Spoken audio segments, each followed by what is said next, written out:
민주당의 이재명 후보가 긴급 기자회견을 열어서 비호감 대선을 사과하고 일체의 네거티브를 중단하자고 제안했습니다. 국민의힘은 계속 네거티브를 했던 건 오히려 이재명 후보라면서 국민이 알고 싶어하는 대장동 특검부터 받으라고 쏘아붙였습니다. 국회 취재기자 연결합니다. 엄윤주 기자. 네, 국회입니다. 네, 이재명 후보 기자회견 예정에 없었던 거죠?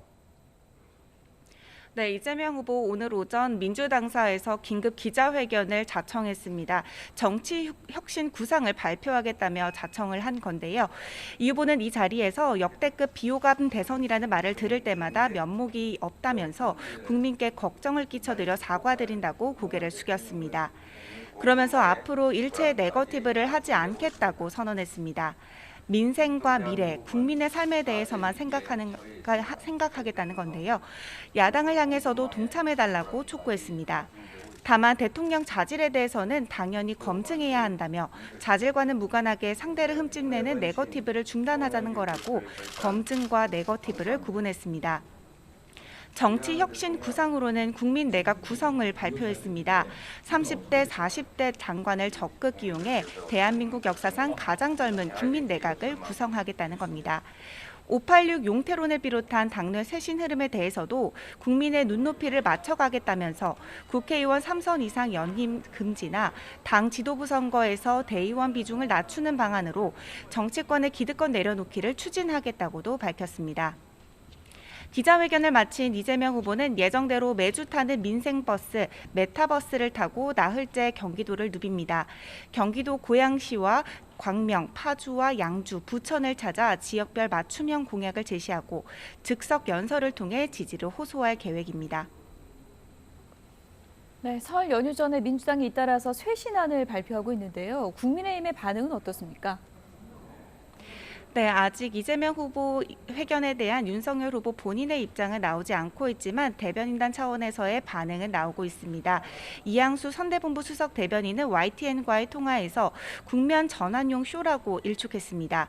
구체적인 내용 없이 나중에 하겠다는 말은 공허하게만 들린다는 겁니다. 또 윤 후보의 배우자인 김건희 씨의 사생활 의혹을 제기하며 계속 네거티브를 했던 건 오히려 이재명 후보 측이 아니냐고도 맞받아쳤습니다. 검증과 네거티브를 분리하자고 했으니 대장동 의혹처럼 국민이 알아야 할 사안을 덮고 가자는 뜻은 아니라고 이해하겠다면서 국민이 알고 싶어하는 대장동 특검부터 받으라고 요구했습니다. 윤석열 후보는 오늘 현역 의원과 원외 당협위원장이 한자리에서 모인 가운데 정권교체 필승 결의대회를 개최합니다. 지지율이 상승세를 타고 있는 만큼 설 연휴 전에 승기를 잡겠다는 의도로 풀이됩니다. 선대본부 글로벌비전위원회 정책토론회에 참석해 자유와 평화, 번영을 강조하고 오후에는 이북도민 신년 할애식에도 참석합니다. 배우자 김건희 씨의 행보도 관심인데요. 설 연휴 전에는 통화 녹음 발언에 대한 사과 입장문이 나올 것으로 알려진 가운데 연휴가 지나면 외부 활동을 시작할 거라는 예상도 나옵니다. 네, 설 연휴에 양자 TV 토론이 성사될지도 관심인데 오늘 방송금지 가처분 신청에 대한 결과가 나오죠. 네, 국민의당 안철수 후보가 지상파 3사를 상대로 낸 양자토론 TV토론 가처분 신청에 대한 결론도 오늘 나옵니다. 과거 2007년 대선 당시 방송금지 결정이 내려진 적이 있다는 점에서 가처분이 인용될 가능성도 있어 보이는데요. 정의당 심상정 후보 측이 양자 TV토론 방송금지 가처분 신청의 결론도 이르면 오늘 나올 것으로 보입니다. 국민의당 안철수 후보는 오늘 전국 결의대회를 열어 대선 필승 의지를 다진 뒤 반기문 전 유엔 사무총장을 찾아 신년 인사를 건넵니다.